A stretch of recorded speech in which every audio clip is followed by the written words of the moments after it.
Job 18. Job, dili ka ba gayud mohilom? Kung mamati ka lamang kanamo, magkasinagtanay unta kita. Nganong naguna-una ka man nga sama kami kabuang sa hayop?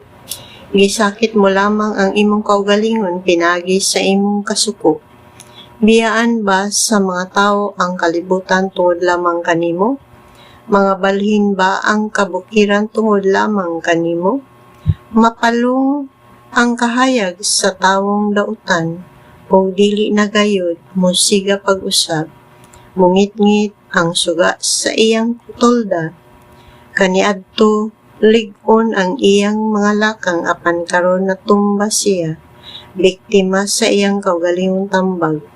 Nalitag ang iyang mga tiil o dili gayud siya makalingkawas. May giandam nga bitik alang kaniya, may litag nga gibutang sa iyang dalan. Gilibutan siya sa kakuyaw o sunod siya niini bisag asa siya paingon. Kaniadto dato siya apan karon wala na siya inahot. Ang katalagman ang andam nga musalo kaniya. Itakbuyan ang tibok niyang lawas ug makalilisa nga sakit ug nangalata ang iyang bukton ug paa.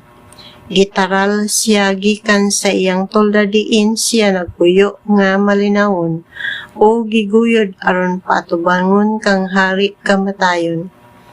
Karon mahimo nang puy-an ang iyang tolda. Tapos kini butangig asupre aron mahinluan kini. Nangalaya ang iyang mga sanga ug uga iyang mga gamot.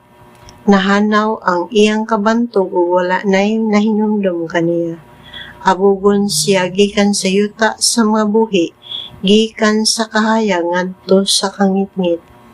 Wala siya'y kaliwat, walay modala sa iyang bansagon.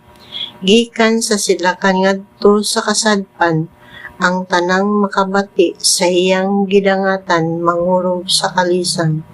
Kini ang dangatan sa mga taong dautan, ang sangkuan ni atong dili moila sa Dios.